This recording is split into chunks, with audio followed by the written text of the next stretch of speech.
ಅನ್ನೋದನ್ನ ನೋಡೋಣ ಬನ್ನಿ. ನೆರೆ ದೇಶಗಳ ಮೊರೆ ಹೋಗುತ್ತಾ ಭಾರತ. ರಸಗೊಬ್ಬರದ ಬೆಲೆ ಮತ್ತೆ ಏರಿಕೆಯಾಗುತ್ತಾ? ಸಾವಯವ ಕೃಷಿಯತ್ತ ಭಾರತದ ಚಿತ್ತ. ಇಲ್ಲಿ ಚೀನಾದ ರಸಗೊಬ್ಬರದಲ್ಲಿ 80% ಜೈವಿಕ ಉತ್ತೇಜಕಗಳಿದ್ವು. ಈಗ ಭಾರತದಲ್ಲಿ ಇಂತಹ ರಸಗೊಬ್ಬರಗಳ ತಯಾರಿಸುವ ತಂತ್ರಜ್ಞಾನ ಇಲ್ಲ. ಇನ್ನು ಭಾರತ ಮುಂದೆ ತೆಗೆದುಕೊಳ್ಳುವ ನಿರ್ಧಾರದ ಮೇಲೆ ನಮ್ಮ ರೈತರ ಭವಿಷ್ಯ ನಿರ್ಧಾರವಾಗಲಿದೆ.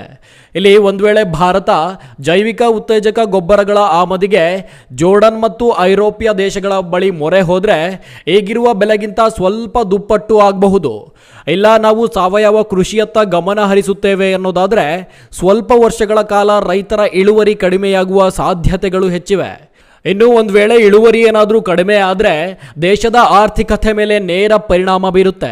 ಇಲ್ಲಿ ಚೀನಾದ ರಾಜತಾಂತ್ರಿಕ ನಡೆ ನೋಡಿದರೆ ರೈತರ ಮೇಲೆ ಪರಿಣಾಮ ಬೀರುವುದಾಗಿದೆ.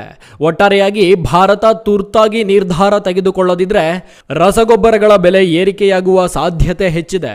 ಇಲ್ಲಿ ಭಾರತದ ನಿರ್ಧಾರ ನಮ್ಮ ರೈತರು ಮತ್ತು ಭಾರತದ ಕೃಷಿ ಭೂಮಿ ಮೇಲೆ ಪರಿಣಾಮ ಬೀರುತ್ತೆ.